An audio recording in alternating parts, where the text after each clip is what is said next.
Hello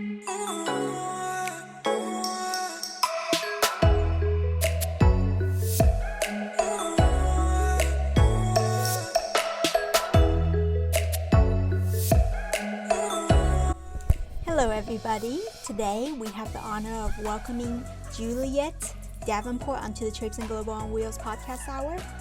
Juliet is founder and chief executive officer of Good Energy, a renewable energy company with a mission to power a greener, cleaner future together with its customers.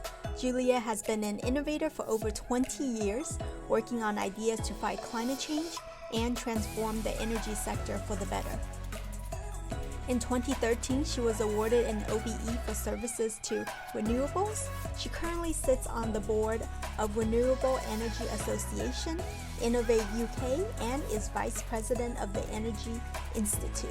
In addition, she sits on the advisory boards of leading UK think tanks, including Energy Systems Catapult, Aurora, Oxford Energy, and LSE's Grantham Institute. Without further ado, let's listen in on my conversation with Juliet Davenport. Juliet Davenport, welcome to the Trips and Global on Wheels podcast hour. Well, lovely to meet you. Lovely to meet both you guys. So excited to talk to you about some of the issues you want to talk about, sustainability and accessibility. So really stoked about talking later tonight.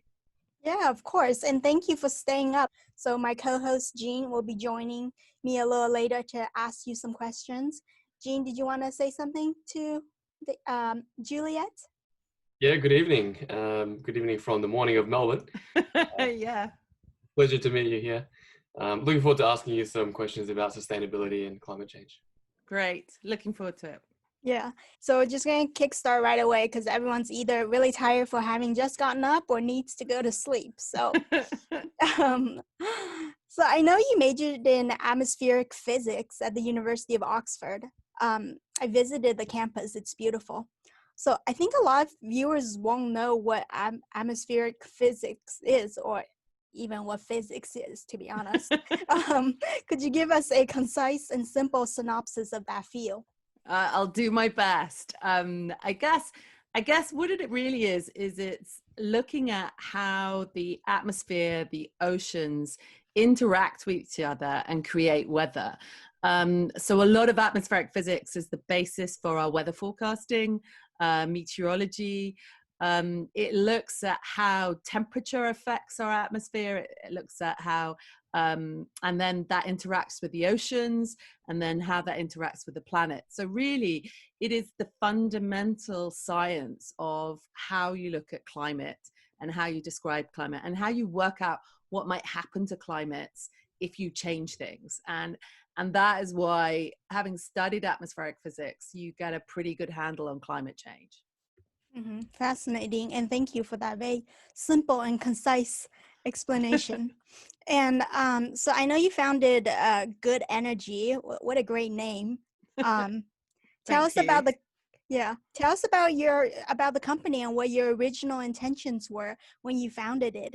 And is it still carrying out this mission to this day, that original mission that you sought out to do, or has it morphed and changed over time, over these last 2 decades? Yeah, so it's a really interesting question. So I think the original idea, so having studied the science of climate change, I became really interested on how you would then start to do something about it. So I started on a journey. I didn't know where to start. There wasn't really an industry in climate change when I left university. And I went and worked in government for a bit. I went and worked in academia for a bit. But where I came to was that I really thought that consumers are really an important part of this, and involving people in trying to find the answers to climate change was a really important to me, I guess. And so by setting up a business, that gave us the freedom to really try and understand what consumers could do practically in their everyday life to be part of a climate solution as opposed to being part of the problem. And that was really where the idea of Good Energy came from. And it was more about doing it together with customers rather than us just finding solutions on our own. And have we managed to keep that? I think the words may have changed a little over the years, but the core premise is still there. We believe that by setting an example, by setting a challenge of being 100% renewable, which is what we started with, we could really make a difference because we had no compromise. When we worked with government or when we worked with regulation or consumers or other businesses, our aim was always to be 100%. That's wonderful. That's amazing progress. So we're gonna jump ship to another topic, perhaps a little too quick. But so I think I was reading one of the articles that was talking about. I think you brought up this report. Anyways, a 2016 report showed that women only made up 14% of STEM occupations. Yeah. So why do you think this is the case, and how can we change this? Oh, it's such a big question, this. And I think in different countries, it has different percentages, but that percentage applies to the UK. And particularly in our education system, we tend to ask our students to start specializing either in the sciences or in the arts subjects about the age of 16. So what that tends to mean is that after 16, if you've decided to do history and English and languages, you never get taught science again. And I think that leaves us as a real disadvantage as a society, and particularly a sort of gender diversity piece in that maybe girls don't want to specialize in science, but that doesn't mean they shouldn't have an education in science. And I think we really sort of undermine our ability to deal with the future world, which is very science-led. Everything we do is based around science, and we should really think about the future, not just the present, because in the future we're going to need more and more scientists, and if we only equip 50% of our population with the capability of doing that, then we undermine our society as a whole.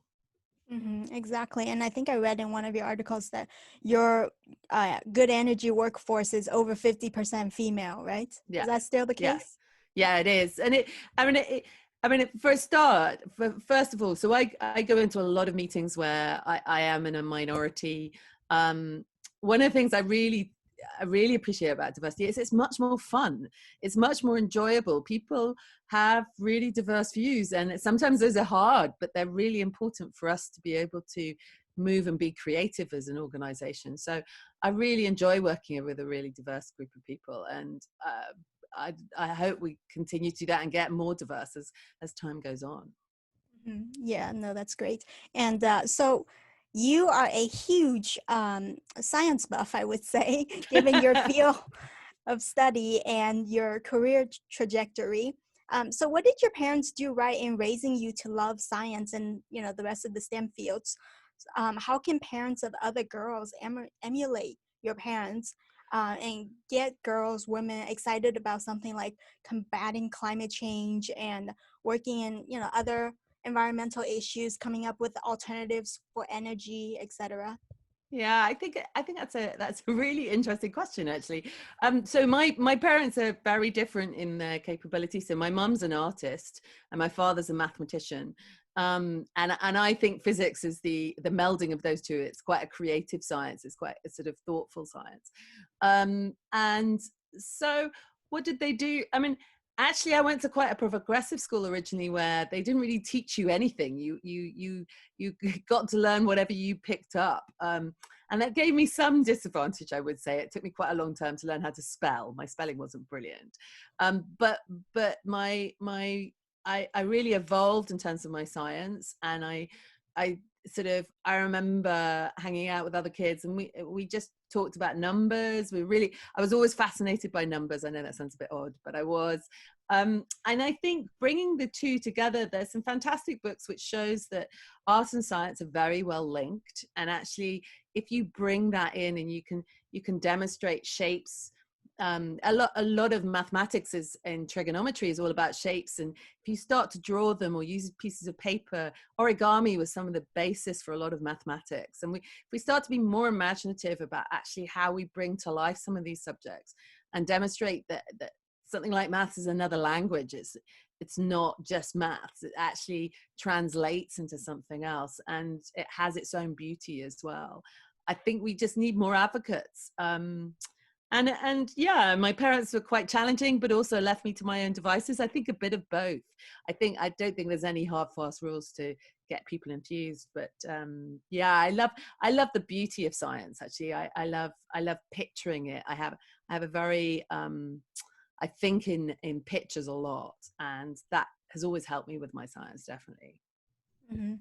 Yeah, perhaps it's more of a societal change shift in the social script, because I've read in past articles that if you have a boy, or you'll buy certain kinds of toys, or Yeah. introduce them to certain just different things, and if it's a girl, even the father will be more, gentle and communicative and things like that. Not that that's a bad thing, but just how the social script is set up. Um, and I think experimenting is really important. I mean, even so I have a daughter. She loves cooking, which seems like a very female occupation, but actually, what she does is experimental cooking, which then goes into the realms of science. And sometimes what she makes isn't always that edible. But I encourage her to make mistakes and experiment and see what happens, because that is what great scientists do. That would be a very interesting dinner to not know what's coming up. Yes, when she was younger it really was quite experimental, and we had to kind of hold our tongues, but it's getting there now. She's a little older, so it becomes more edible as we go on. So speaking of that, going back to diversity from the question before that, and if you don't have background in this area, no worries. It's more of a specific type of question. How do you think climate change affects people with disabilities specifically? So I think there's been quite a lot of work on how climate change has affected women, particularly in developing countries. That it has a bigger effect on women who particularly have working, are providing a lot of the care in homes, and have climate change tends to impact their livelihoods much more. I think there is beginning. I've seen some work by the UN on disability and sustainability. And in particular, when you get into a situation with climate change where you have extreme weather events, or you have extreme situations, that people with disability can be impacted more, because obviously if you're in a situation where you have to evacuate, where you have to get out of somewhere very quickly, that can be much more difficult depending on your type of disability. And I think this is something that we need to be much more cognizant of, particularly when we're looking at design, and where we build our homes and how we build our homes, because those factors, I mean, most of us take it for granted that we're not going to be flooded anyhow. I think that's most people's assumption, but that going forward, things are going to change. With a climate impact, you're going to see more extremes of weather, which creates more difficult problems for everybody. But I do think there will be a disproportionate impact on people with disability. Yeah, no, that's definitely, I'm glad you brought up the evacuation matter, because it's true. It does take longer for some people with certain kinds of disabilities to evacuate and then once you get there, making sure the evacuation centers are accessible. Yeah, completely. Mm-hmm. So I've watched a few of your promo videos. Good energy. It's very well done, very engaging. Thank you. Even when you're doing PowerPoints and presentations and Zoom presentations, you would insert some of the videos, and I find them very, very engaging to look at. So I do see a lot of diversity in terms of race, but I don't see a lot of diversity in terms of disability. Do you have plans to make it more diverse in that area? What, the business, or the people that we appeal to? So I know that in a lot of workplaces, companies, both private and public sector, the word diversity doesn't necessarily include people with disability. Yeah. So how can you shape that that word, that concept, diversity, to include people with disabilities? Yeah, that's it. Because because you're such a huge employer, right? You employ 300 plus employees. Mhm. And if your videos show people with disabilities in the realm of climate change, or if you employ people with disabilities with the appropriate and qualified skill sets, then Yeah. that sends a very powerful, positive message. I completely agree. And I think part of the reason why we probably haven't focused on it as much is because quite a lot of the time some disabilities are not always that obvious to see, if that makes sense. So that actually one of the things that we have to make sure is that we have we have accessibility as an organization. That we make sure that we can provide those services. And I think one of the things that's really been interesting, so we've been in lockdown as a country pretty much for 3 months now. We had to go work remotely within, I think it was about 3 days. We got 300 people working from home. And one of the things about that is it struck me that actually our accessibility has improved significantly for our staff, because actually we get to a point where certain people potentially never need to travel to our offices. They can access us through a laptop, through a video, through this type of call, and it's I mean, I find it fascinating because it has so many factors to that have a knock-on impact. And our assumption before is that our frontline staff, the people who deal with our customers, have always had to be in the office, but actually that's not true. And then you begin to become much more imaginative about workspace, in that workspace becomes a creative space, a space where you meet people, a space where you coach people.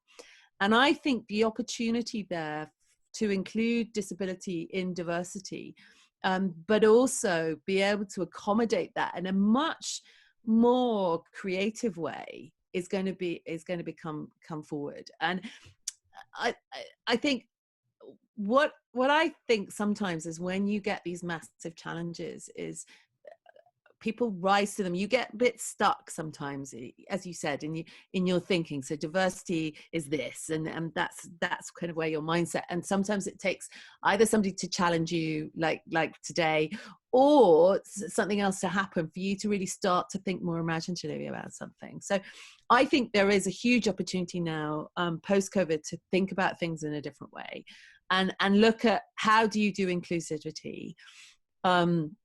And I'm really excited by the fact that we don't need to make people come into our offices anymore. So inclusivity actually becomes easier in some ways.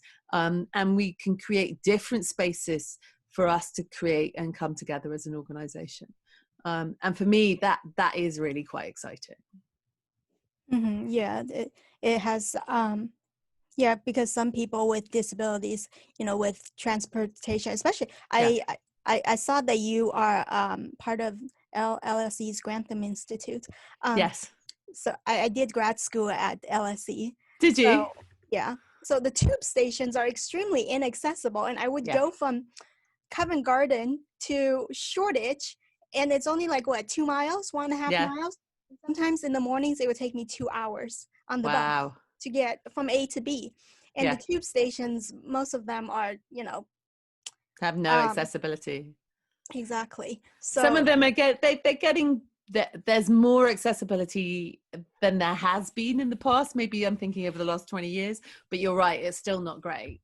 And some of those older buildings are not brilliant either. and I think I could have wheeled faster than being on the 26 bus. So yeah, I think even though there are a lot of downfalls and drawbacks to COVID-19, it has allowed people to think from a different angle and to see what is really possible for different employment, for different places to do work.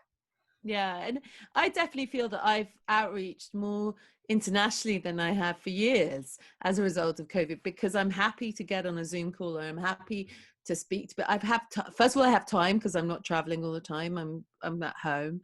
And secondly, it's opened my eyes much more. I feel I feel I can be much more expansive during this period than I have for a long time. And I can't imagine that can do anything but try and improve inclusivity at this point. I feel I've been included more in things I would never normally partake in. So I hope that we can spread that on a wider basis. Mm-hmm. Yeah, that's great. One thing I really appreciate about you is that you are so out there in the open. I saw that just even in the last week or two, you've been very present on podcasts and Yeah. different platforms, and to talk about science, climate change, and these things. Usually scientists, from my limited viewpoint, are more isolated and doing their own thing. So that's great. The next question is also about employment. Would you consider implementing a more robust intentional plan to hire more people with physical disabilities as well? Yeah, I think we can look at all of those. I mean, what we tend to do, so where we've looked at the diversity issue originally is that we make sure that, so our hiring, we tend to hire through agencies. So part of the role is really so first of all, what you have to do is you have to look through your job specifications to make sure that they don't exclude anybody through the language that they're being talked at. So if you look at a diversity issue related to women, you make sure you don't say he in the ad, you use a gender neutral, and we can screen that for any type of diversity. So you make sure that there's not an exclusion immediately within the advert. Then once you've done that, you then make sure that there's none of your processes that then would exclude anybody. And then you go and talk to the agencies who hire your people and explain to them you have a positive diversity strategy and that you want to see shortlisted representation of society. And that would then include disability, it would include race, it would include gender. And that, I think, is the way forward, because what you really want to do is to make sure that you're seeing a set of different candidates, and they're coming forwards. Now, at that point, I believe you should then look at meritocracy and what people bring to the role. And I believe most people can bring everything to a role. So I don't think, and we then make sure there's nothing else discriminatory in our process. But that is the way to make sure that you create a funnel of people who come forward and want to talk to you. Mm-hmm. So I'm going to prod a little more. What is the situation currently in terms of employment for people with disabilities? We don't have, I think it changes quite a lot depending on the time. So we've had people with physical disabilities, we've had people with deafness, we've had people with partial sightedness. It changes throughout time. I don't think we currently have anybody with physical disabilities in the business today. We have certain particular needs, but I wouldn't say I'm not sure that they would be classed as a disability from a physical point of view.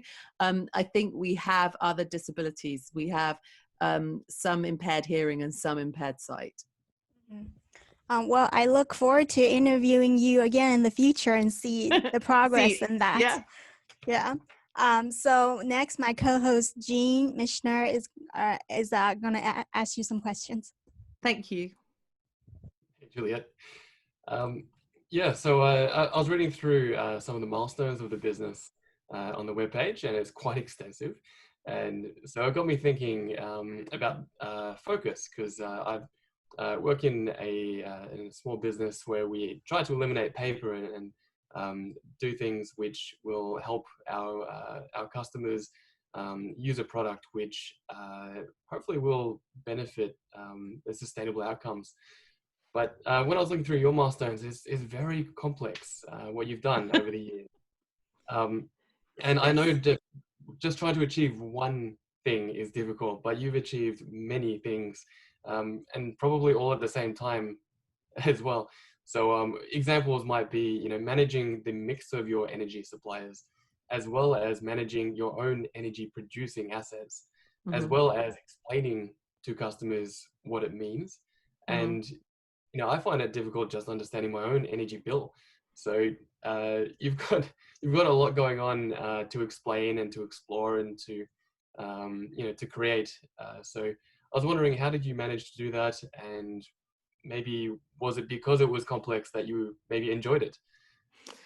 Partially. I mean, I think it was partially a journey. So we set out, as we talked about at the beginning, with the purpose to try and empower individuals to be part of a conversation around energy.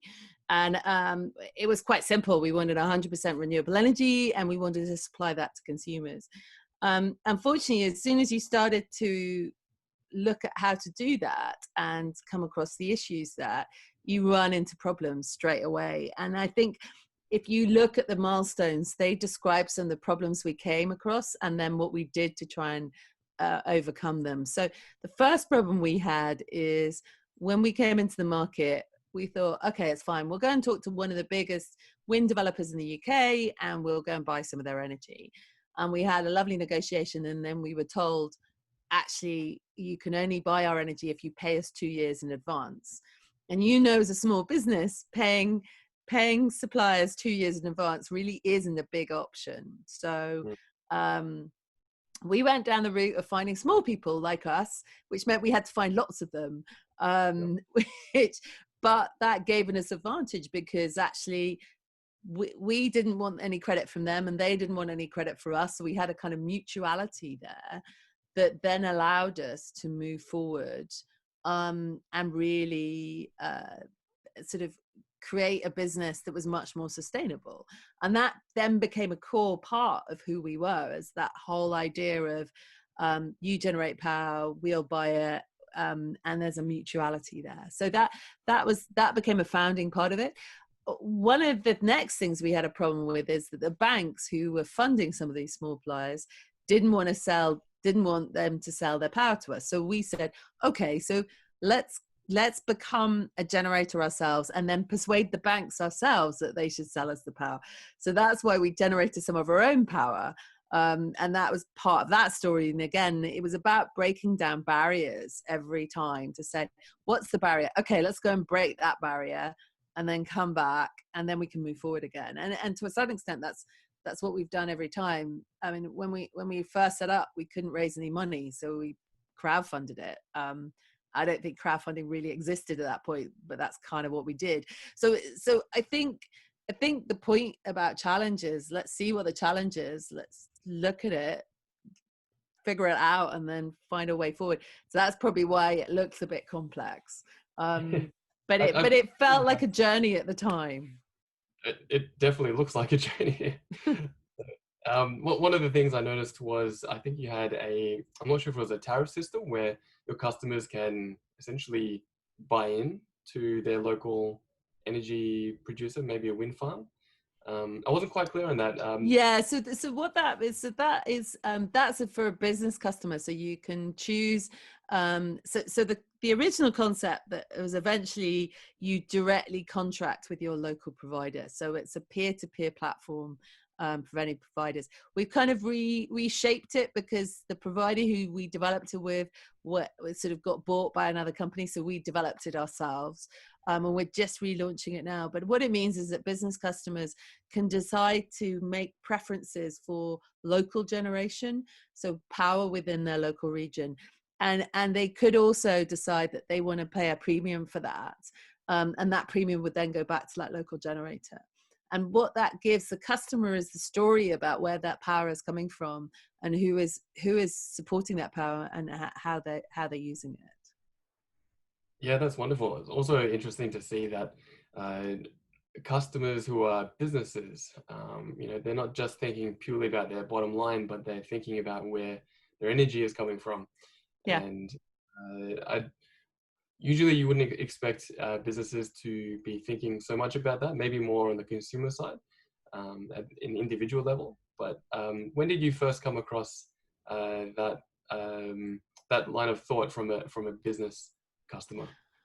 So I think probably right at the beginning, I mean, we always took on business customers, and what we found was there were people who, I think probably the food sector was probably one of the first ones, that the people who were thinking deeply about where their product was coming from, how they made it, and probably quite consumer-led type organizations. So I remember signing up a lot of bakeries to begin with who were making organic breads. They were thinking about where they were buying their flour, how they were making their bread, how they're distributing with the bread. So it's and quite a lot of community businesses as well who were thinking about what their impact on the local community was. So I think it is quite interesting that we have this concept that most businesses are very driven by revenues, but actually there are also a lot of businesses who are driven because their founders set them up because they believed in something. It's actually a series we're doing at the moment. I'm just doing some interviews because everybody's in lockdown. We can track everybody down. I'm going to interview some of the CEOs and partners that we work with as an organization to find out where they came from, and why they set up their businesses. And most of the time you find it is they have a passion. And those are the businesses that we tend to align with and become our customers. Wow, that's amazing. I wouldn't have picked a bakery to be one of the first to think about sustainable energy. I don't know why, but it's just such a tangent to be thinking, well, if I care about food and therefore I care about things which are beyond, hospitality or food consumption. It's funny. Maybe I have to expand my horizons on how I think. But yeah, I think a lot of people who create food think about where it comes from and how it's grown, and if you kind of think about energy in the same way, where it comes from, and a lot of our producers, a lot of people who generate power for us, actually have food somewhere. They've probably got some kind of agricultural base as well, so you get that linkage back to that as well. Yeah, very interesting.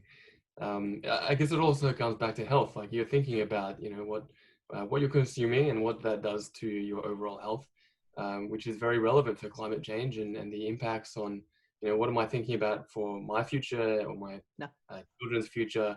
If I'm just solely thinking about energy or just food or just education, you might be missing, a large part of the entire story. So in that way, it all comes together, I guess.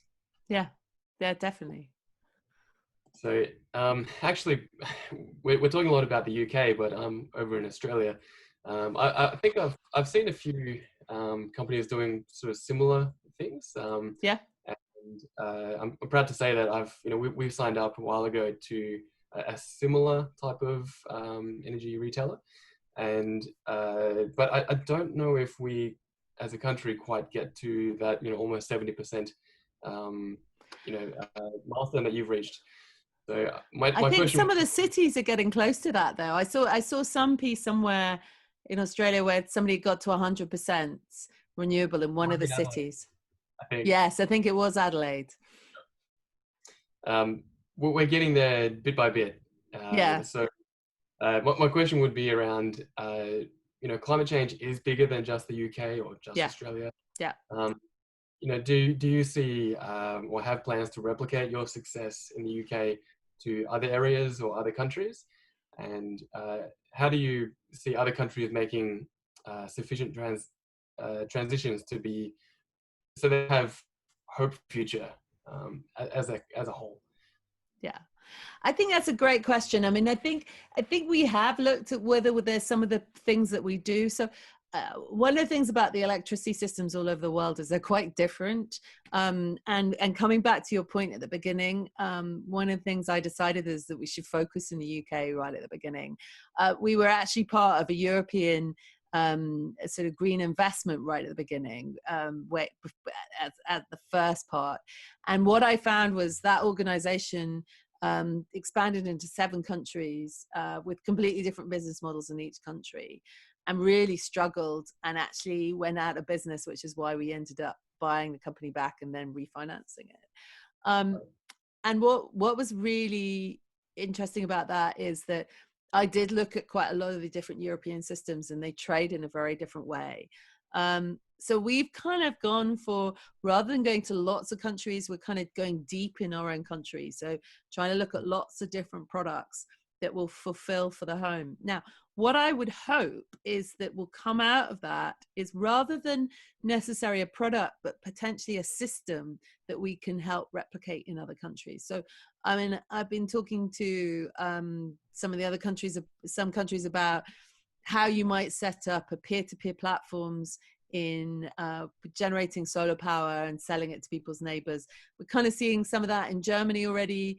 But I think particularly developed countries should take the responsibility for going first, for putting the innovation thinking in place, putting the research and development in place, and for creating some of these propositions and these technologies and these systems, because they are replicable across the world. But if one of the arguments I hear quite a lot is that the UK isn't a very large percentage of world emissions, but the UK is very important in terms of its buying power, but also in terms of its leadership. And I think if we demand that motor manufacturers change to 100% electric by 2030, that will have an impact. If we make our grid 100% renewable electric, other countries will follow. And they can see we have to make it real. And I think we've got a perfect example of doing that. That doesn't mean I would never consider other countries, but I think it's harder to replicate exactly what we've done here. But what I would hope is that we can aspire in different places and take inspiration, because remember, places like Costa Rica, some of the mid-American countries have already gone close to 100%. So I'm always looking out for how they've done it as well, and what we can replicate here in the UK.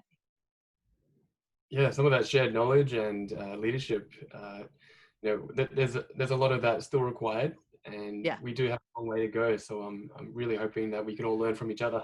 Yeah, exactly. I completely agree.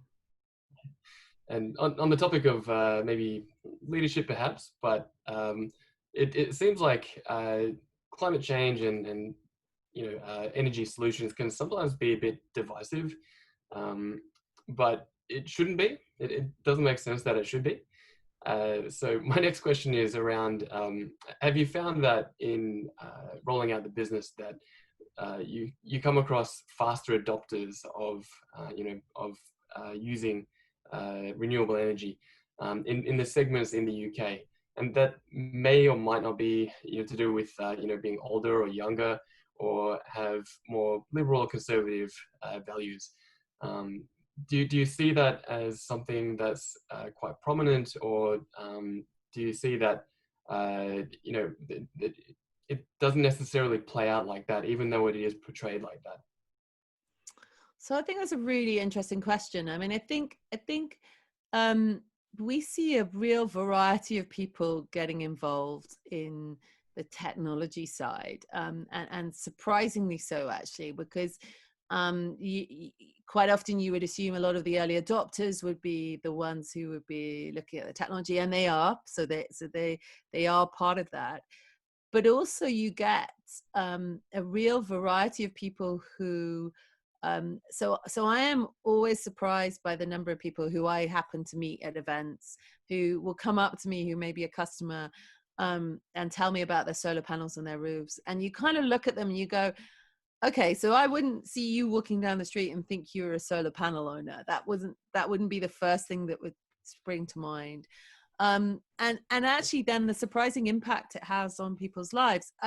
One of the projects I was involved in a while ago was something called the Great Green Challenge in the UK, Green Community Challenge. And we went around communities across the UK talking to them about what they were doing in their communities to look at sort of changing on climate change particularly, but just general green initiatives.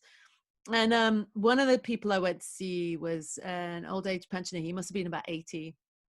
And he had a 1-bedroom, small little bungalow with a small garden at the back. And he took me through his house and told me all the energy efficiency measures he'd taken. So he told me about his insulation. He told me that he got rid of his drying machine and put a washing line in. He told me, and then his pièce de la résistance. So his cherry on top of the cake was that he'd put his pension into buying a solar panel for his roof. And he was so excited about this. And he was so excited and engaged because he used to watch the clock going round when it generated power. And he would then change his behavior. So he'd do his washing when the power is being generated. And I think we underestimate how engaging some of this technology can be. And actually, I've seen it used in many different places. There was a lot of social housing solar that was put in the UK, and we saw a lot of behavioural change in that, and a lot of excitement driven by that as well. And so, accessibility becomes really important in this. And I think there's a real role for early adopters to try and bring technologies down cost curves, but also then we then have to work out how do we make sure that that's accessible on a longer term basis to a wider group of people, because I see a wide range of people being very excited about these technologies, and for me that's very exciting because it means I know consumers can become part of the solution.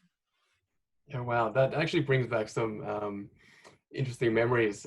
So when I studied overseas and I was living in one of the university rooms, the electricity panel was quite visible. And when you were talking about watching the meter tick over, we had to buy our electricity in advance, and then that would be stored onto that device as a timer or a counter. And so you'd always be, especially when it was cold, you'd always be looking at it thinking, oh, I'm getting close, I have to rebuy more power. But that when I got home to Australia, like I don't see that as a common thing. So it's sort of out of mind, and you don't really think about changing things or like your behavior because you can't monitor it. Yeah. So I found that to be interesting because I haven't thought about that for a while. I know you can get that maybe when you log onto your website and you can monitor your electricity. Yeah. But it's still not quite right there. No. You need one of it basically needs to be on this. Otherwise, you're not going to look at it. And I think that has to be the way. One of the rollouts in the UK is smart metering, where we're putting smart meters, and we're hopefully putting a customer access device in it as well, so that you can get more detailed data. And what we want to do is give people access mainly through smartphones, through as many applications as possible. But for me, smartphones are the way that it's really simple to deliver that messaging. And actually people will look at it. How often do you go on and log on to something online now on your computer? I mean, you do from a work point of view, but from a home point of view, it's very rare. So the whole concept of getting everything on here is really important. And then if you could see how much, if you had a solar panel, you knew your house, how much energy was your house, and you'd walked out of the house and you can still see that it's using loads of energy, you know that you probably left something on.